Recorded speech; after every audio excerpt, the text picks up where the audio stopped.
നമസ്കാരം. സൺറൈസ് കഫേയിലേക്ക് സ്വാഗതം. പുതിയ കാലത്തെ ഗായകരിൽ ഏറെ ശ്രദ്ധേയനാണ് രഞ്ജിൻ രാജ്. പിന്നണി ഗാനരംഗത്തിൽ നിന്ന് സംഗീത സംവിധാനത്തിലേക്കും ഇതിനകം കടന്ന രഞ്ജിത്ത് സംഗീത രംഗത്തെ പുതിയ വാഗ്ദാനമാണ്. സൺറൈസ് കഫേയിലെ അതിഥി ഇന്ന് രഞ്ജിത്ത് രാജാണ്. ഗാനത്തിലേക്ക് എന്തൊക്കെയാണ് വിശേഷങ്ങൾ? നല്ല വിശേഷം. പുതിയ പ്രോജക്റ്റുകൾ പറഞ്ഞ പോലെ മ്യൂസിക് ഡയറക്ഷനിലേക്ക് കുറച്ചും കൂടെ ഫോക്കസ്ഡ് ആയിട്ട് നിൽക്കുന്നു. ഇപ്പോൾ കുറച്ച് ഫിലിംസ് 2 ഫിലിംസ് ചെയ്തുകൊണ്ടിരിക്കുന്നു അറ്റ് എ ടൈം. ഒന്ന് മലയാളത്തിലും പിന്നെ ഒന്ന് തമിഴിലുമാണ്. അപ്പോൾ തമിഴിൽ ആണിയെ പുടുങ്ക വേണ്ട എന്നുകൊണ്ടൊരു സിനിമയാണ്. അത് വലിയൊരു പ്രൊഡക്ഷൻ കമ്പനിയും പിന്നെ അതുപോലെ തന്നെ ബിഹൈൻഡ് ദ സ്ക്രീൻ വർക്ക് ചെയ്യുന്ന ആൾക്കാരെല്ലാം വളരെ എക്സ്പീരിയൻസ്ഡ് ആയിട്ടുള്ള ആൾക്കാരാണ്. അപ്പോൾ ആ ഒരു ക്രൂവിൻ്റെ ഇടയിൽ എനിക്കും ഭാഗമാവും പറ്റി. അപ്പോൾ അതിലൊരു പാട്ടും ബാക്ക്ഗ്രൗണ്ട് സ്കോറും ആറാറും ഞാനാണ് ചെയ്യുന്നത്. മലയാളത്തിൽ ഇപ്പോൾ ഒരു ഡോക്കോ ഫിക്ഷൻ മൂവി, അത് തങ്ങൾ ഫാമിലി ബേസ് ചെയ്തുകൊണ്ടുള്ളൊരു ഡോക്കോ ഫിക്ഷൻ മൂവി ഇപ്പോൾ മ്യൂസിക് ചെയ്തുകൊണ്ടിരിക്കുകയാണ്. 2 പാട്ടുകളും ബാക്ക്ഗ്രൗണ്ട് സ്കോറും ഉണ്ട്. അതിന് 2010 അരങ്ങേറ്റം തോന്നുന്നു. ആദ്യ ചിത്രം കന്നഡയിലേക്കുള്ള ഒരു എത്തിച്ചേരൽ എങ്ങനെയായിരുന്നു? കന്നഡ ഇവിടെ പലർക്കും അത് അറിയില്ല. കാരണം കന്നഡയാണ് ആദ്യം ഞാൻ പാടുന്നത്. ഒരു സിനിമയ്ക്ക് വേണ്ടി ആദ്യമായിട്ട് ഞാൻ പാടുന്നത് കന്നഡ മൂവിക്ക് വേണ്ടിയിട്ടാണ്. അത് സാൻഡൽവുഡ് ഗുരു എന്ന് പറഞ്ഞ സിനിമയാണ്. അത് ജെയിംസ് ആർക്കിടെക്ട് എന്നൊരു മ്യൂസിക് ഡയറക്ടറുടെ മ്യൂസിക് ഡയറക്ഷനിലാണ് ഞാൻ പാടുന്നത്. അതവിടെ ഏറെ ശ്രദ്ധിക്കപ്പെട്ടൊരു പാട്ടായിരുന്നു. പിന്നെ അതിനുശേഷം അവിടെ കുറേ ഫിലിംസ് എനിക്ക് അവിടെ പാടാനുള്ള അവസരം കിട്ടി. കുറേ പാടി. എനിക്ക് മലയാളത്തിനേക്കാൾ ഞാൻ കൂടുതൽ പാടിയത് കന്നഡയിലാണ്. അവിടുത്തെ ഒരു സ്റ്റൈലിന് ചേർന്നൊരു വോയിസ് ആണെന്ന് പാടിപ്പിക്കുമ്പോൾ മ്യൂസിക് ഡയറക്ടേഴ്സ് പറയാറുണ്ട് എന്നെ.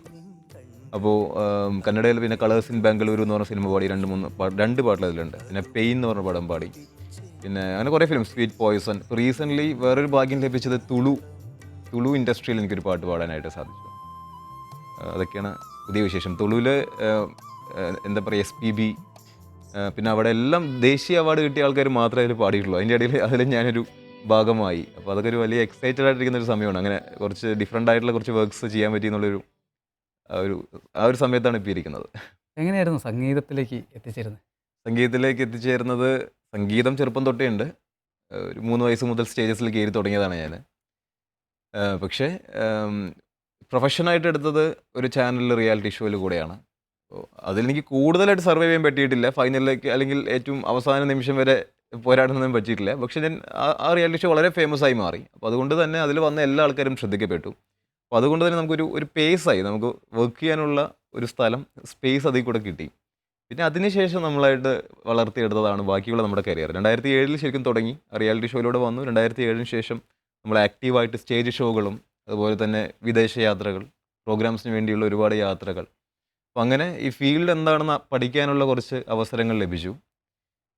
പിന്നെ സിനിമാ രംഗത്തേക്ക് കടന്നത് 2010 ശേഷം തന്നെയാണ്. പക്ഷേ മലയാളത്തിൽ ഞാൻ പാടുന്നത് 2013. മലയാളം കുറച്ച് വൈകിട്ട്. കന്നഡ കമ്പയർ ചെയ്യുമ്പോൾ കന്നഡ പാടി 3 വർഷം കഴിഞ്ഞിട്ടാണ് ഞാൻ മലയാളത്തിൽ പാടി തുടങ്ങിയത്.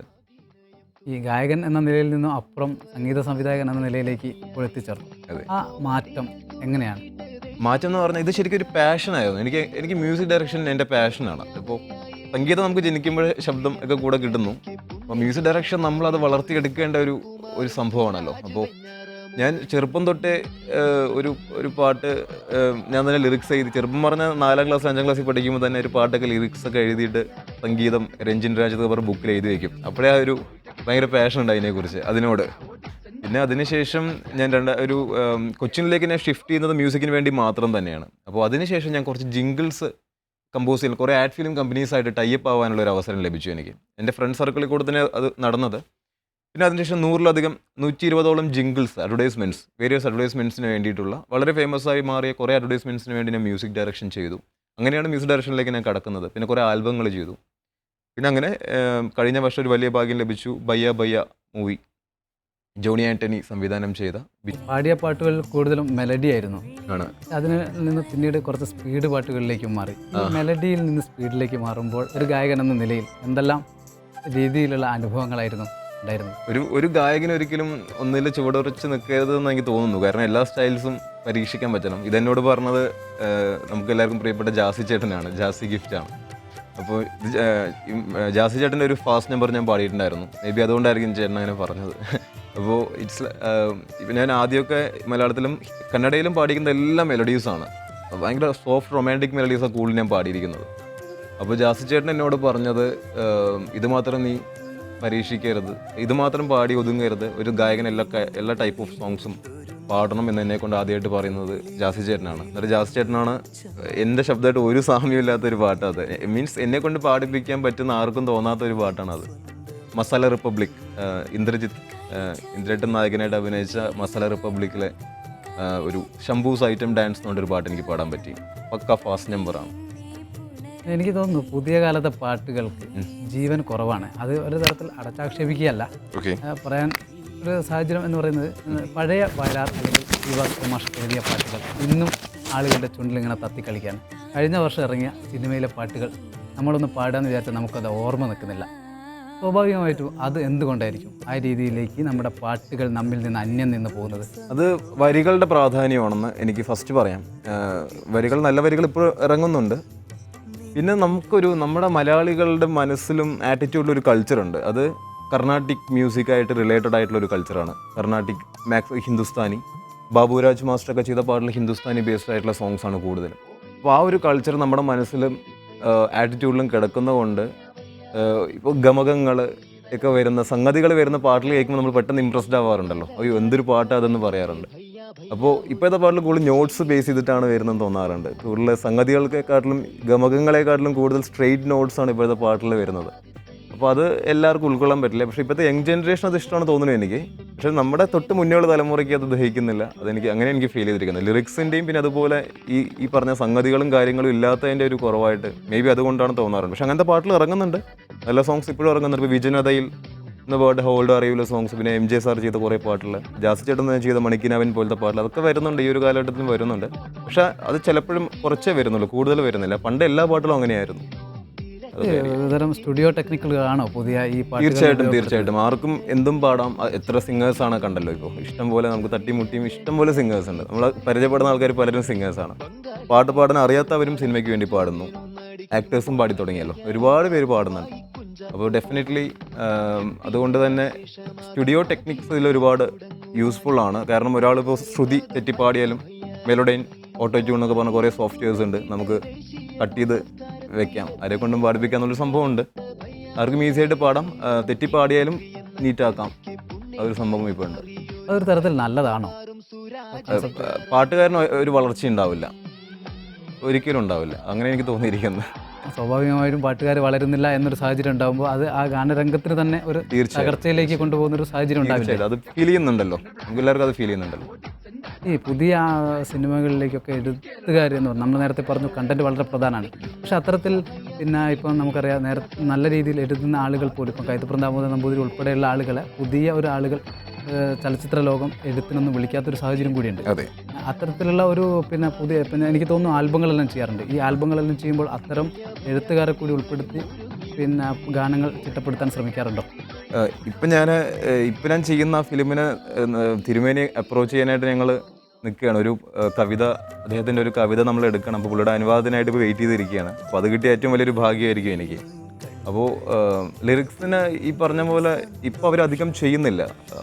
ഈ ഒരു കാലഘട്ടത്തിൻ്റെ വരികളല്ല എന്ന് പറയുന്ന ആ ഒരു സംഭവം നമുക്ക് പലപ്പോഴും പറഞ്ഞു കേൾക്കാറുണ്ട്. മേ ബി അത് കൊണ്ടായിരിക്കും. പക്ഷെ നമുക്ക് ആലോചിച്ചറിയാം, ലജ്ജാവതിയെ പോലത്തെ പാട്ടിൽ എഴുതിയ എല്ലാ തരത്തും എവിടെയും പ്ലേസ് ചെയ്യാൻ പറ്റുന്ന ആൾക്കാരാണ് തിരുമേനിയും ഒക്കെ അല്ലേ. നമ്മൾ അത്രയും കണ്ട് ആസ്വദിച്ചാണ്, കേട്ട് ആസ്വദിച്ചാണ്. 80s മുതൽ കണ്ണീർ പൂവിൻ്റെ കാലം തൊട്ട് ലജ്ജാവതിയെ വരെ അദ്ദേഹം എല്ലാ തരത്തിലുള്ള ഹിറ്റുകളും തീർത്ത ആൾക്കാരാണ്. അപ്പോൾ നമ്മളത് എടുക്കാനുള്ള കോൺഫിഡൻസ് ഇല്ലായ്മയാണ് എന്ന് എനിക്ക് തോന്നുന്നത്. മീൻസ് മേ ബി അത് മതി എന്നുള്ളൊരു ആറ്റിറ്റ്യൂഡ് ആയതുകൊണ്ടായിരിക്കാം മേ ബി. എനിക്ക് തോന്നുന്നു പിന്നെ തുളു പാട്ടുകളും ഏറെ പാടിയിട്ടുണ്ട്. തുളു ഞാനിപ്പോൾ ഒന്നേ പാടിയിട്ടുള്ളൂ, കന്നഡ കൂടുതൽ പാടിയിരിക്കുന്നത്. റീസെൻ്റ്ലി ജയ് തുളുനാട് എന്ന് പറഞ്ഞ ഫിലിമാണത്. അപ്പോൾ അതിലൊരു സോളോ സോങ്ങാണ് തുളു ഞാൻ പാടിയത്. നമ്മൾ ആ ഗാനം ഒന്ന് ആലോചിച്ച ശേഷം വീണ്ടും ചർച്ചയിലേക്ക് വരാം. ದೇವರಗೆ ಮೋಕಗೆ ಉಂತು ವಶಾಪಗೆ ಜನ್ಮೋತಾಣಂಟಗೆ ಜೈದುಲು ದಾಯಕೆ ಕಣ್ಣ ಕೊರೀನು ದೇವೇರೆಯೀನಿ ಕಣ್ಣೀರ ಕೊರಿಯರಿಗೆ ವಿಧಿಯೇ ವಿಧಿಯೇ ಉಂದುವಾ ವಿಧಿಯೇ ದೇವರಗೆ ಮೋಕಗೆ ಉಂತುವ ಶಾಪಕ್ಕೆ ജന്മോതാണണ്ടുകെ ജയ്തുലുദായകേ. ഇങ്ങനെയാണ് ഫുൾ സോങ്. മൊത്തത്തിൽ ഏത് തരം പാട്ടുകളോടാണ് കൂടുതൽ ഇഷ്ടം? എനിക്ക് കുറച്ച് സാഡ്നെസ് കലർന്ന പാട്ടിൽ പാടാൻ ഭയങ്കര ഇഷ്ടമാണ്. കൂടുതൽ കന്നഡയിലൊക്കെ പാടിയത് അങ്ങനത്തെ പാട്ടിലാണ്. വിരഹം എന്നുള്ളൊരു കണ്ടന്റിന് കൂടുതൽ ഇമ്പോർട്ടൻസ് കൊടുക്കുന്ന പാട്ടിലാണ് കൂടുതൽ കന്നഡയിൽ പാടിയിരിക്കുന്നത്. എനിക്ക് ഇപ്പോൾ ഞാൻ കമ്പോസ് ചെയ്യുമ്പോഴും അറിയാതെ ആ ഒരു എലമെൻറ്റ് കയറി വരാറുണ്ട്. അത് ചിലർ പറയാറുണ്ട് അതെന്തിനായിരുന്നു അങ്ങനെയെന്ന് ചോദിക്കും. എന്തോ എനിക്ക് അറിയാതെ അത് കയറി വരും. അങ്ങനത്തെ ഒരു സ്റ്റൈൽ എനിക്ക് ഇഷ്ടമാണ്. ഇതിൽ പാത്തോസ് കലർന്ന രീതിയിലുള്ള ഇപ്പോൾ പ്രണയമാണെങ്കിൽ പോലും അതിൽ ചെറിയൊരു സാഡ്നെസ്സിൻ്റെ എലമെൻറ്റ് കയറി വരുമ്പോൾ എന്തോ ഒരു പ്രത്യേക ഒരു സുഖം എനിക്ക് ഫീൽ ചെയ്യാറുണ്ട്. അപ്പോൾ അങ്ങനത്തെ സോങ്സ് എനിക്ക് ഭയങ്കര ഇഷ്ടമാണ്. ഈ പശ്ചാത്തല സംഗീത രംഗത്തേക്കും കടന്നു വന്നു തോന്നുന്നു. അതെ. അപ്പം ഈ ഗായകനിൽ നിന്നും ഈ സംഗീത സംവിധായകനിൽ നിന്നും പശ്ചാത്തല സംഗീത രംഗത്തേക്ക് സംഗീത സംവിധാനത്തിൽ പശ്ചാത്തല സംഗീതം ഓൾറെഡി ഉൾപ്പെടുന്നുണ്ട്. അത് ഭയങ്കര റിസ്ക് ആയിട്ടുള്ള ഒരു നമുക്ക് ചലഞ്ചാണ് പശ്ചാത്തല സംഗീതം ചെയ്യുക എന്ന് പറയുന്നത്. ഇപ്പോൾ തന്നെ ഞാൻ ഇപ്പോൾ തമിഴ് മൂവിയുടെ RR സ്റ്റാർട്ട് ചെയ്തു. അപ്പോൾ ഒരു ഫസ്റ്റ് സീൻ ഞാൻ ചെയ്തു കൊടുത്തപ്പോൾ എന്നെ കൊണ്ട് അവിടുത്തെ ഡയറക്ടർ വിളിച്ചു പറഞ്ഞു, രഞ്ജിൻ തമിഴിൻ്റെ ഫീലില്ല, മലയാളത്തിൻ്റെ ഫീലാണ് വരുന്നത്. നമ്മളൊരു മലയാളി ആയത് കൊണ്ടായിരിക്കാം. അപ്പോൾ നമുക്കൊരു തമാശ സീനാണത്. അപ്പോൾ തമാശ സീന് വർക്കൗട്ട് ആകുമ്പോൾ നമ്മൾ കൂടുതലും കണ്ടത് മലയാളം മൂവീസ് ആവുന്നതുകൊണ്ട് നമുക്ക് ആ ഒരു ഇൻസ്ട്രുമെൻസിൻ്റെ പ്രയോഗമാണ് നമ്മൾ അറിയാതെ പ്ലേ ചെയ്ത് പോവുക. അപ്പോൾ എന്നെ കൊണ്ട് പറഞ്ഞു, രഞ്ജിൻ ഇത് കംപ്ലീറ്റ്ലി മാറ്റി ചെയ്യണം, അതൊരു തമിഴിൻ്റെ സ്റ്റൈലല്ല, ഇറ്റ്സ് ലൈക്ക് ഒരു മലയാളം ഫിലിം കാണുന്ന പോലെ ഉണ്ട് എന്ന് എന്നെ കൊണ്ട് പറഞ്ഞു. അപ്പോൾ ഭയങ്കര ചലഞ്ചാണ് അത്. എസ്പെഷ്യലി നമ്മൾ ഭാഷ വിട്ട് വേറൊരു ഭാഷയിലൊക്കെ സംഗീത സംവിധാനത്തിലേക്ക് ഇറങ്ങുമ്പോൾ അവിടുത്തെ കൾച്ചർ പൂർണ്ണമായിട്ട് ഉൾക്കൊള്ളാനായിട്ട് ആദ്യം സമയം കുറേ കണ്ടെത്തണം. ഇതിന് ആദ്യം വേണ്ടത് ഫ്രീ ടൈമാണ്. കുറേ ഫ്രീ ടൈമിൽ നമ്മൾ ഫുള്ളി മ്യൂസിക്കിൽ ഇൻവോൾവ് ആയിട്ട് കുറേ സമയം ഇരിക്കാനുള്ളൊരു അവസരമാണ് ആദ്യം വേണ്ടത്. എസ്പെഷ്യലി തമിഴൊക്കെ ചെയ്യുമ്പോൾ കുറേ സമയം അതിന് വേണ്ടി കൺസ്യൂം ചെയ്യണം, അല്ലാതെ നമുക്ക് ചെയ്യാൻ പറ്റില്ല. എനിക്ക് തോന്നുന്നു രഞ്ജിൻ രാജിൻ്റെ മലയാളത്തിലെ ഏറെ ശ്രദ്ധേയമായ പാട്ട് പിന്നെ കൺമണിയെ എന്നുള്ള കുന്താപുരം, അതിൻ്റെ ഫസ്റ്റ് സോങ് ആണ്. അതെ, ആ പാട്ട് വളരെ ശ്രദ്ധേയമായി. ആ പാട്ടുമായി ബന്ധപ്പെട്ട അനുഭവങ്ങൾ എന്തൊക്കെയായിരുന്നു? ആ പാട്ട് ഈ പറഞ്ഞ പോലെ ഒരു പഴയ കാലഘട്ടത്തിലേക്ക് പോകുന്ന ഒരു പാട്ടാണ്. ഇപ്പോൾ ഈ പറഞ്ഞ ഈ ന്യൂ ജനറേഷൻ പാട്ടിലെന്ന് പറഞ്ഞല്ലോ, ആ ഒരു ഗണത്തിൽ പെടുത്താൻ പറ്റാത്തൊരു പാട്ടാണ്. അപ്പോൾ എന്നെ സംബന്ധിച്ചിടത്തോളം അങ്ങനൊരു പാട്ട് മലയാള സിനിമയിലേക്ക് എൻ്റർ ചെയ്യുമ്പോൾ ആദ്യത്തെ പാട്ട് ആ ഗാനമായിട്ട് വന്നതിൽ ഞാൻ ഏറ്റവും അഭിമാനിക്കുന്ന ഒരാളാണ്. ഇപ്പോൾ ഈ പറഞ്ഞ പോലെ യൂട്യൂബ് വ്യൂസും എന്നും നമുക്ക് ലക്ഷക്കണക്കിനൊന്നും ഉണ്ടായില്ലെങ്കിലും ആ പാട്ട് ആൾക്കാർ കേട്ട എല്ലാവരും നല്ല അഭിപ്രായം പറഞ്ഞ ഒരു പാട്ടാണത്. എസ്പെഷ്യലി ട്രഡീഷണൽ ഇൻസ്ട്രുമെൻറ്റ്സ് മാത്രം യൂസ് ചെയ്തുകൊണ്ട് ഈ ഇപ്പോഴത്തെ കാര്യങ്ങളും ഈ ടെക്നിക്കൽ ഉപയോഗങ്ങൾ അധികം യൂട്ടിലൈസ് ചെയ്യാതെ എല്ലാം ലൈവ് ഇൻസ്ട്രുമെൻറ്റ്സ് എടുത്ത് നമ്മൾ വോയിസ് എന്താണോ പാടിയത് അതെന്നെ പ്രൊഡ്യൂസ് ചെയ്ത് കേൾപ്പിച്ച പാട്ടാണത്. അപ്പോൾ വിമൽ എന്ന സംഗീത സംവിധായകനാണ്. വിമലിനോട് ഏറ്റവും ഞാൻ കടപ്പെട്ടിരിക്കുന്നു, കാരണം അങ്ങനെ ഒരു പാട്ട് എനിക്ക് കിട്ടിയതിൽ. ആ പാട്ട് ഒന്ന് വീണ്ടും കേൾക്കാൻ പ്രേക്ഷകർ ആഗ്രഹിക്കുന്നു. കൺമണിയേ നിൻ കൺകൾ അതിലെന്തൊരു സന്തോഷം, അതു കണ്ടു കൊതിച്ചെന്നുള്ളിൽ നിന്നൊരു തിരിനാളം. എൻ പ്രിയനേ നിൻ മൊഴികൾ അതു കേൾക്കാനെന്തുരസം, അതു കേട്ടു കഴിഞ്ഞാലെൻ്റെ ഉള്ളിൽ പുലർക്കാലം. ഈ ബയ്യ ബയ്യ എന്ന സിനിമയിലേക്ക് വന്ന സമയത്ത് ആ ഒരു കുട്ടനാടൻ പുഞ്ചയിൽ അതിൻ്റെ ഒരു സ്റ്റൈൽ ഉപയോഗിച്ചു എന്നുള്ളതാണ്. എന്നിട്ടും ആ പാട്ടിലെ വരികളിലെ അർത്ഥതലങ്ങളിലേക്ക് മറ്റെന്തോ ആ വരികളെ പറ്റി നമ്മൾ ഇപ്പോൾ ഇവിടെ ചർച്ച ചെയ്തില്ല, അതിൻ്റെ അർത്ഥതലങ്ങളിലേക്ക് ആ പാട്ടിനെ കൊണ്ട് ചെന്നെത്തിക്കാൻ പറ്റിയിട്ടുണ്ട്. എങ്ങനെയായിരുന്നു ആ ഒരു അനുഭവം? അത് സുരാജ് ഏട്ടനാണ് ലിറിക്സ് എഴുതുന്നത് ഫസ്റ്റ് ഓഫ് ഓൾ. ആ പാട്ട് അത് ഓണ സമയത്താണ് ആ സിനിമ, കഴിഞ്ഞ ഓണത്തിന് ഇറങ്ങിയത്, കൃത്യം 1 വർഷം ആവാറായി. അപ്പോൾ ആ മൂഡ് നിലനിർത്തിക്കൊണ്ട് കുട്ടനാടൻ പുഞ്ച എങ്ങനെയാണോ അതേപോലെ തന്നെ ചെയ്യാനാണ് പറഞ്ഞത്. ഇതൊരു പ്രൊമോ സോങ് ആണ്. അപ്പോൾ നമ്മളൊരു സംഭവം ഡിമാൻഡ് ചെയ്യുന്ന അനുസരിച്ചിട്ട് വേണം കൊടുക്കാൻ.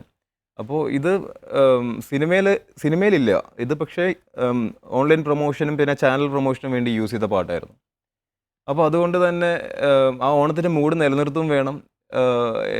ബംഗാളി റാപ്പ് എന്ന് പറഞ്ഞൊരു സംഭവം നമ്മളതിൽ ഇൻക്ലൂഡ് ചെയ്തിട്ടുണ്ട്. ഇതിൽ ബിജു ചേട്ടൻ ബംഗാളി ആയിട്ടാണ് അഭിനയിക്കുന്നത്.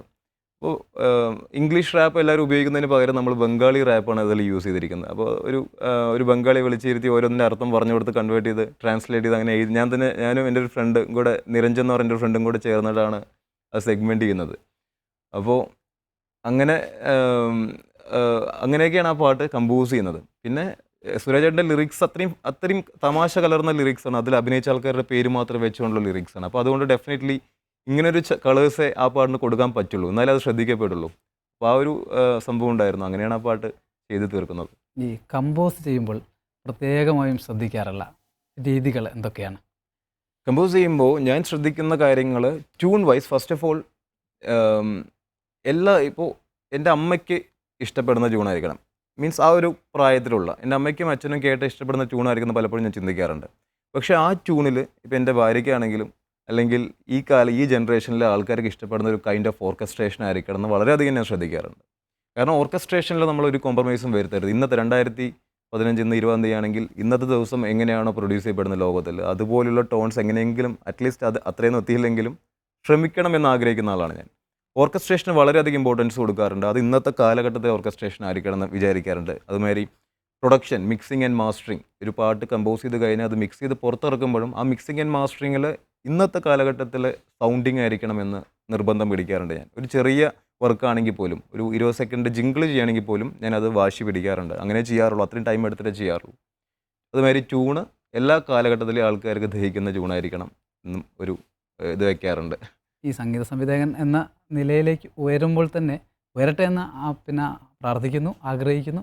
അപ്പം ആ രീതിയിൽ പോകുമ്പോൾ പിന്നെ ആദ്യം ഇപ്പം എഴുത്ത് കവിത കയ്യിൽ കിട്ടണോ, അല്ലെ ഗാനം കയ്യിൽ കിട്ടണോ, അല്ല നേരത്തെ നമ്മൾ ട്യൂൺ കൊടുത്തിട്ട്? ഞാനിപ്പോൾ ട്യൂൺ കൊടുത്തിട്ടാണ് എല്ലാം ചെയ്തിരിക്കുന്നത്. ഈ കുട്ടനാട് മുഞ്ചയിലുള്ള വയ്യാപ്പാട്ട് മാത്രമേ എനിക്ക് സുരേഷയുടെ ലിറിക്സ് വന്നിട്ട് ഞാൻ കമ്പോസ് ചെയ്തത്. ബാക്കി മിക്കത് പിന്നെ ചെയ്തുകൊണ്ടിരിക്കുന്നതെല്ലാം ട്യൂൺ കൊടുത്തിട്ടാണ് ലിറിക്സ് വരാറുള്ളത്. പിന്നെ ഇപ്പം ഞാൻ ജിങ്കിൾസ് ഇപ്പോൾ ഈ ഓണത്തിന് തന്നെ ഞാൻ പല പ്രമുഖ ചാനൽസിന് വേണ്ടിയിട്ടും ഓണപ്പാട്ട് ടൈറ്റിൽ സോങ്സ് ഞാനാണ് കമ്പോസ് ചെയ്യുന്നത്, 2-3 ചാനൽസിന് വേണ്ടിയിട്ട്. അപ്പോൾ ട്യൂൺ അവരിങ്ങനെ ഒരു സാധനം ചെയ്യാൻ പറയുമ്പോൾ ഞാൻ ട്യൂണും ലിറിക്സും ഞാൻ തന്നെ അങ്ങ് എഴുതി കൊടുത്തിട്ട് അത് അപ്രൂവ് ചെയ്തിട്ടുണ്ട് പലപ്പോഴും. അത് മതി, ഈ ലിറിക്സ് തന്നെ മതി എന്ന് പറയാറുണ്ട്. ചിലപ്പോൾ നമ്മളതൊന്ന് ഫില്ല് ചെയ്യാൻ വേണ്ടിയിട്ട് ചിലപ്പോൾ നല്ലൊരു ലിറിക്സ് ചുമ്മാ പാടിയിട്ട് ട്യൂൺ അയച്ചു കൊടുക്കും. അവർ അതിൽ വേണ്ട മാറ്റങ്ങളൊക്കെ വരുത്തിയിട്ട് തിരിച്ചയക്കും. അങ്ങനെയാണ് ഇപ്പോൾ ചെയ്യാറ് മിക്കത്. സ്വാഭാവികമായിട്ടും നമ്മളിലേക്ക് ഒരു സ്റ്റൈൽ സ്വാഭാവികമായിട്ടും രൂപപ്പെട്ടു വരും. പിന്നെ ഒന്നുകിൽ ബാബുരാജ്, അങ്ങനെ ഒരുപാട് ആളുകളുണ്ടാവാം. അത്തരത്തിൽ ആരുടെ സ്വാധീനമാണ് രഞ്ജിൻ രാജിലേക്ക്? സ്വാധീനം എന്നല്ല, ഞാൻ രവീന്ദ്ര മാഷ് ഒരുപാട് ഇഷ്ടപ്പെടുന്ന ഒരു വ്യക്തിയാണ്. അപ്പോൾ രവീന്ദ്ര മാഷ് ഒരു സ്ട്രക്ചറുണ്ട്. ചില സമയത്ത് നമ്മൾ വിചാരിക്കാത്ത സ്ഥലത്ത് കൊണ്ട് എൻഡ് ചെയ്യും, നമ്മൾ പ്രതീക്ഷിക്കുന്ന റൂട്ടിൽ പോവില്ല. അപ്പോൾ അതറിയാതെ കയറി വരാറുണ്ടെന്ന് പറയാം. പക്ഷെ അത് എനിക്ക് തോന്നുന്നില്ല അങ്ങനെ ആരും ഫോളോ ചെയ്യരുത് എന്നാണ് എൻ്റെ ആഗ്രഹം. നമ്മുടേതായ ഒരു സ്റ്റൈൽ ഉണ്ടാക്കിയെടുക്കാമെന്ന് മാത്രമേ ആഗ്രഹിക്കുന്നുള്ളൂ. അങ്ങനെ ഒരാളെ ഫോളോ ചെയ്യാൻ ആഗ്രഹിക്കുന്നില്ല. ഇവരെയൊക്കെ ആരാധിക്കുന്ന ആളാണ് ഞാൻ. ഈ പറഞ്ഞ ബാബുരാജ് മാഷും ദേവരാജ് മാഷും രവീന്ദ്ര മാഷും രാജാവ് സാറും MBS ഇതൊക്കെ ഒരുപാട് ഇഷ്ടപ്പെടുന്ന ഒരു വ്യക്തിയാണ്. അവരുടെ സ്റ്റൈൽ ഉൾക്കൊണ്ട് ചെയ്യുന്ന അവരുടെ സ്റ്റാൻഡേർഡ് ലെവൽ, അത് അവരുടേതായ സ്റ്റാൻഡേർഡ് ലെവലാണ്. അപ്പോൾ നമുക്കത് ഫോളോ ചെയ്യരുത്, നമ്മുടേതായ സ്റ്റൈൽ ഉണ്ടാക്കിയെടുക്കാമെന്ന് മാത്രമേ ആഗ്രഹിക്കുന്നുള്ളൂ. ഈ പുതിയ കാലത്ത് പുതിയ പാട്ടുകാരെല്ലാം മ്യൂസിക് ബാൻഡുകളുടെ പിന്നാലെ പോകുന്ന ഒരു കാഴ്ചയും നമ്മൾ കാണുന്നുണ്ട്. തരത്തിലുള്ള പുതിയ പ്രോജക്റ്റുകൾ വല്ലതും? മ്യൂസിക് ബാൻഡ് മിക്കവാറും ഞാൻ ചെയ്യൂല. അത് ന്യൂ ഏജ് ഗാനമേളയാണല്ലോ, അപ്പോൾ എനിക്ക് അതിന് തോന്നിയിരിക്കുന്നത്. ഞാൻ വെറുതെ ഞാൻ ചെയ്തിട്ടുണ്ടായിരുന്നു. ഒരു ചാനലിൽ ഞാൻ പ്രോഗ്രാം ചെയ്തിട്ടുണ്ടായിരുന്നു. ഒരു ബാൻഡ് ഉണ്ടായിരുന്നു. അത് ആക്ച്വലി ഞങ്ങൾ അധികം വൃത്തികേടാക്കാതെ പഴയ പാട്ടുകൾ ഒരു പിയാനോ ബാക്കിംഗ് മാത്രം വെച്ചുകൊണ്ട് പാടുന്നു. അതൊരു ട്രിബ്യൂട്ടാണ്. ആ പാട്ടിനോടുള്ള നമ്മുടെ ഇഷ്ടം നമ്മൾ പ്രകടിപ്പിക്കണം. പക്ഷെ അത് കൂടുതൽ വൃത്തികേടാക്കാൻ ആഗ്രഹിക്കുന്നില്ല.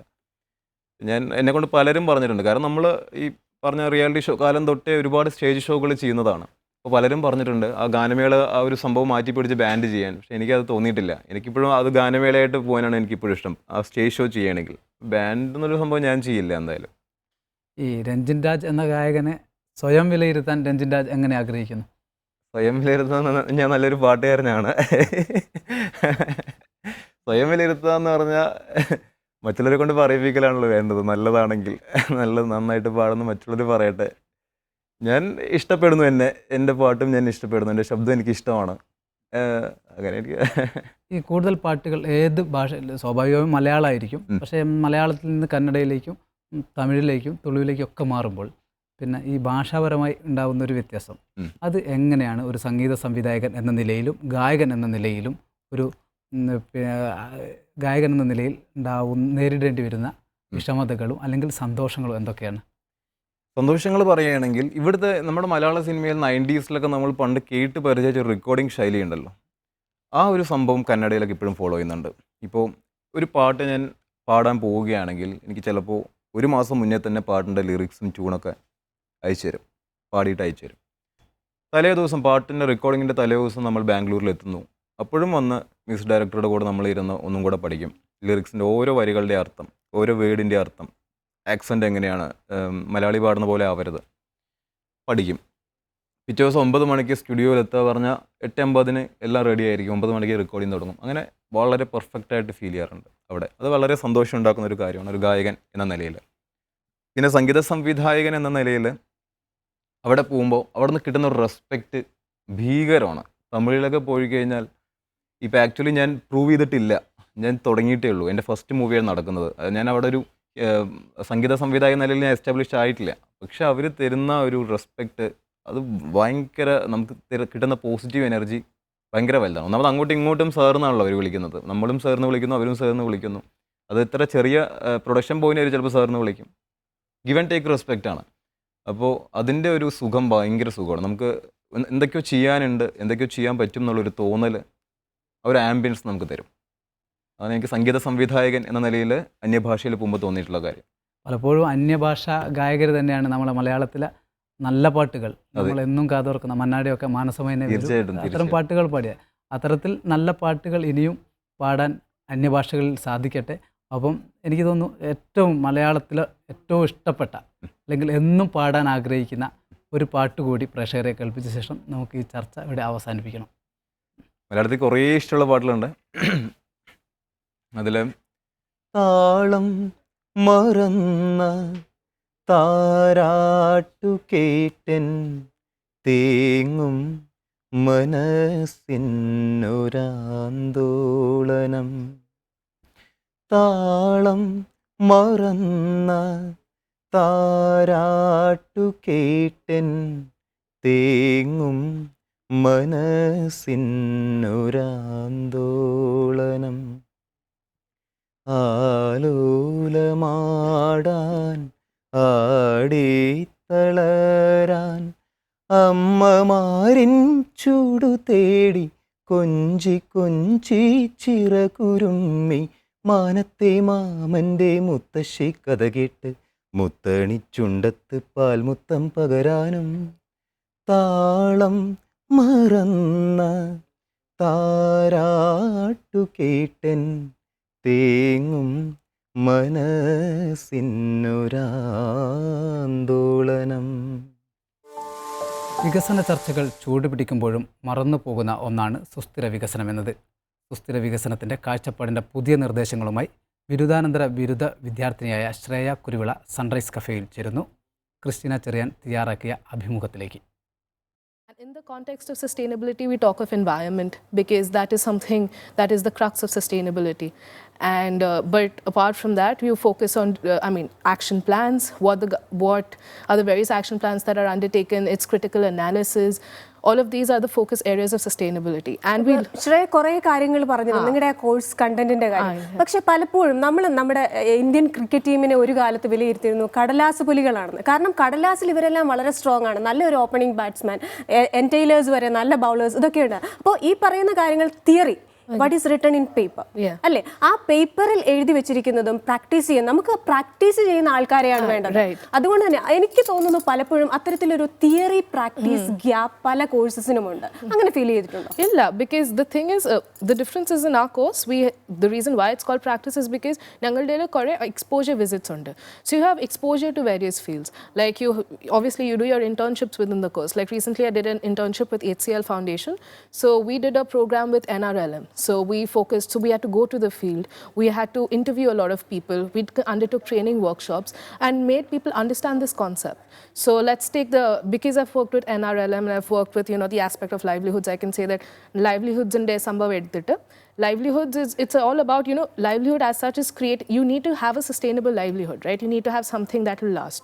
So we created a mechanism where we made people understand that if you want an institution or a mechanism to last, then you need to have a sustainable system.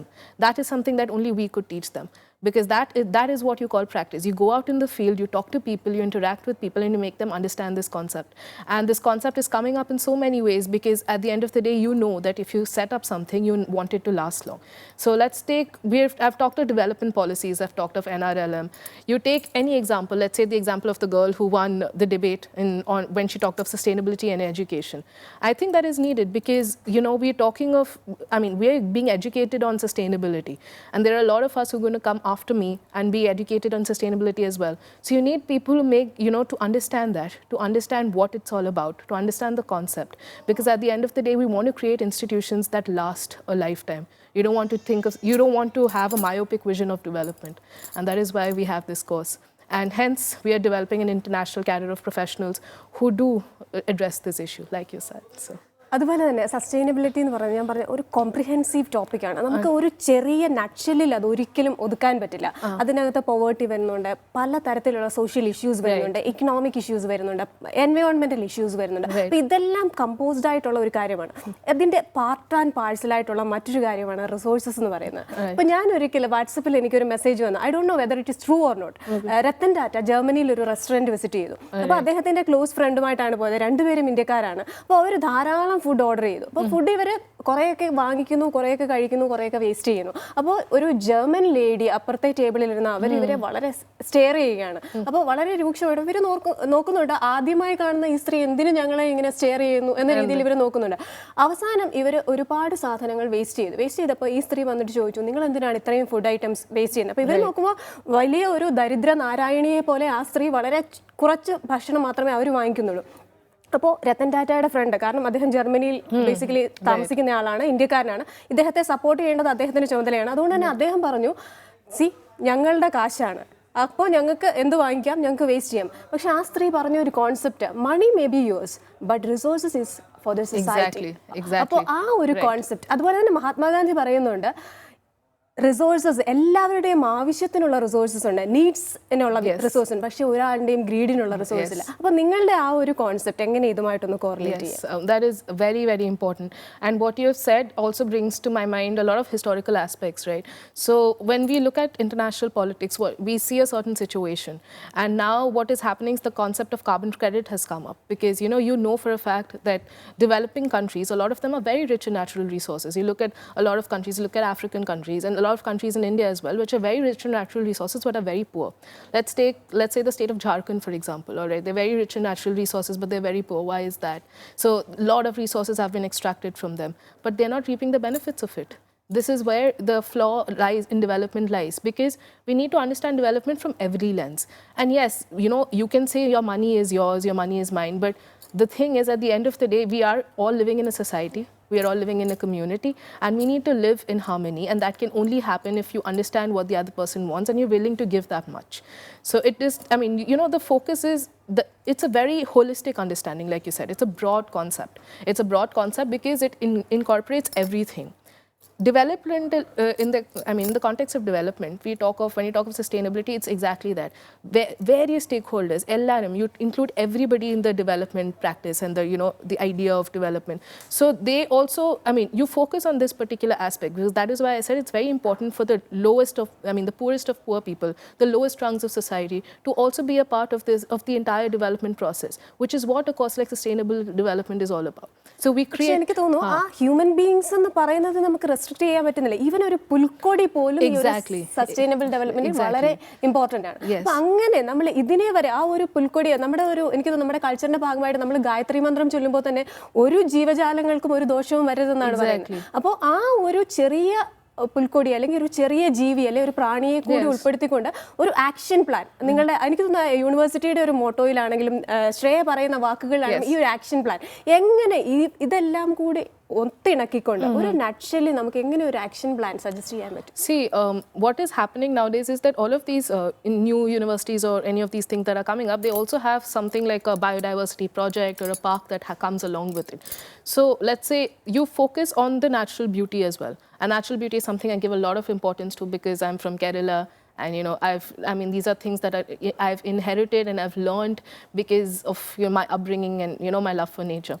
And apart from that, so yes, like we give a lot of focus on environment. Every little species is important. Every living species is important. And but the point is, like you said, developing a comprehensive action plan that incorporates everything.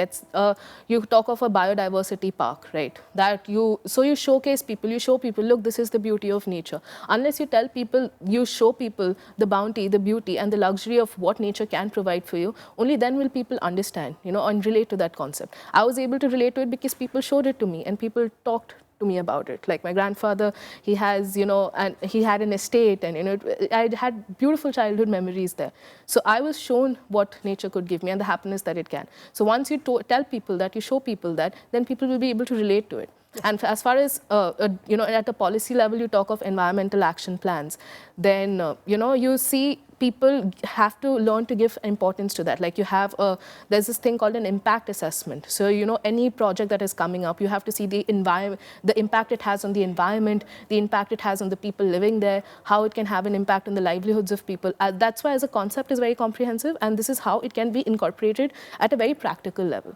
Shreya സംസാരിക്കുന്നു ഇതിനെപ്പറ്റി, ഞാൻ സംസാരിക്കുന്നു. ശ്രേയയെ പോലെയുള്ള ആർജവമുള്ള ഒരുപാട് ചെറുപ്പക്കാരുണ്ട്, നമുക്ക് മുൻപ് ജീവിച്ചിരുന്ന ഒരുപാട് പേരുണ്ട്, ഇപ്പോഴും ജീവിക്കുന്ന നമ്മളെക്കാൾ മുതിർന്ന ആൾക്കാരുണ്ട്, എൻവയോൺമെന്റൽ ആക്ടിവിസ്റ്റുകളുണ്ട്. പക്ഷേ ഈ ഒരു ചർച്ചയിൽ നിന്ന് ഇതൊരു പ്രാക്ടീസിലേക്ക് വരണമെങ്കിൽ തീർച്ചയായിട്ടും അതിനൊരു പൊളിറ്റിക്കൽ ഇന്റർഫറൻസ് ആവശ്യമാണ്. അപ്പോൾ ഇൻ പെർട്ടിക്കുലർ ടു ഇന്ത്യ, രാജ്യാന്തര തലത്തിൽ ധാരാളം പൊളിറ്റിക്കൽ ഇന്റർഫറൻസ് നടക്കുന്നുണ്ട്. UN ഏജൻസീസ് ഇതിനു വേണ്ടിയിട്ട് വർക്ക് ചെയ്യുന്നുണ്ട്, ക്ലൈമറ്റ് കൺട്രോൾ ഏജൻസീസ് ഉണ്ട്. പക്ഷേ ഇന്ത്യയെ സംബന്ധിച്ചിടത്തോളം ഒരു പൊളിറ്റിക്കൽ സിസ്റ്റത്തിൽ നിന്ന് ഇങ്ങനെ ഒരു ഡെവലപ്മെന്റിന് വേണ്ടിയിട്ടുള്ള ഒരു ത്രസ്റ്റ് എത്രത്തോളം ഉണ്ട്, ആ ഒരു രീതിയിൽ ചിന്തിച്ചിട്ടുണ്ടോ? If you talk of, the environment and, what the political interference bit of it. So we have a Ministry of Environment and Forest that looks into all of this, right? So what is happening is we are focusing on a lot of, areas where we want to incorporate all of these people, and there's a concept called cultural sustainability. What does that mean? That means incorporating the environment that these people live in and also their cultures. Now I'll take the example of Kerala because, we're sitting here. Let's talk of Ayurveda, right?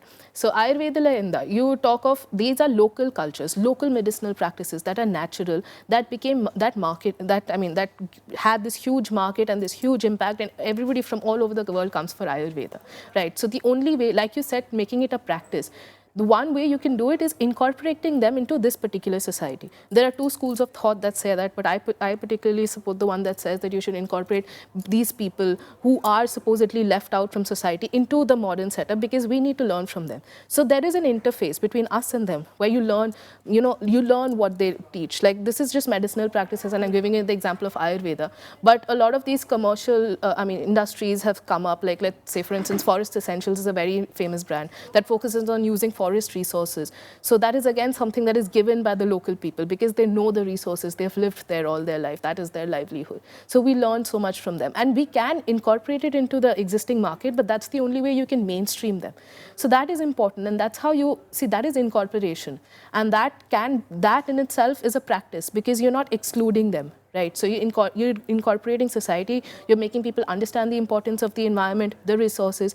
People are also very familiar with all of these. That's how it becomes a practice. And you see, you can't say like, okay, one stakeholder is required. Like we don't need to say, okay, the government is required or this is required or that is required. Anybody gets an idea if it clicks. You market it and you brand it. There are ways in which you can incorporate it into society, like the way Ayurveda has turned out. That in itself is a sustainable practice. പക്ഷേ എന്ന് പറഞ്ഞാലും നമ്മുടെ രാജ്യത്തെ വളരെയധികം കാണുന്ന ഒരു കാര്യമാണ് ഒരു kind of social and economic exclusion. അപ്പോൾ ചില ഗ്രൂപ്പ് ഓഫ് ആൾക്കാർ, അവരുടെ ഒരു തെറ്റല്ല, അവർ ആ ഒരു പെർട്ടിക്കുലർ ഏരിയയിൽ അല്ലെങ്കിൽ ആ ഒരു പെർട്ടിക്കുലർ വിഭാഗത്തിൽ ജനിച്ചതുകൊണ്ട് മാത്രം അവർ സോഷ്യലി എക്സ്ക്ലൂഡഡ് ആണ് അല്ലെങ്കിൽ ഇക്കണോമിക്കലി എക്സ്ക്ലൂഡഡ് ആണ്. മറ്റുള്ളവർ എൻജോയ് ചെയ്യുന്ന പല കാര്യങ്ങളും അവർക്ക് അനുഭവിക്കാൻ. അപ്പോൾ അവരെ നമ്മൾ നോക്കുമ്പോൾ തീർച്ചയായിട്ടും from the part of the government അത്തരത്തിലുള്ള എഫേർട്ട് വേണം. Yeah, see, that is true. You're right on that. So like I said, there's a historical debate. Okay, there are two schools of thought that say, one, you need to incorporate them, and two, that you just leave them the way they are, let them deal with society in the way they want. But let's face it, okay, that's not really that happens. We can't have two societies living like that. Like there's obviously going to be an interface, right? So the point is that this social exclusion has been happening for a while, because if we understand history, we gave a lot of importance to modernity, to civilization. That term civilized we used, right? That is, you know, that's a term that is supposed to, you use these terms for these people, like they are not civilized. That is the mindset from which we have grown. But now things have changed so much. Now we understand that there has to be an interface. There's something that they need to give from us. Like we've only been taking from the environment. There's something that we need to give back, and that's the phase and stage that we are in. That is the reason why all this while there was an exclusion. But now we see that social exclusion is not happening. People are coming at their interface. I mean, obviously it's going to take some time. Slowly and steadily that will happen. As far as the government goes, yes, giving recognition to these tribal groups and, you know, as interest groups is important. If the government gives its push, like from its side, then I'm sure that, you know, all of these issues can be taken into consideration, because when a government initiates a plan at a national level, it becomes a national scheme. So incorporating all of these people, they get benefits from the government, which is good. But incorporating them into society is something that, you know, other groups can do as well. It's not necessarily from the government, but it's a two-way street. So there are various stakeholders that can be involved in that process, but it's also very context specific, and I'm sure it can happen. എന്ത് തന്നെയായാലും വളരെ സന്തോഷമുണ്ട്.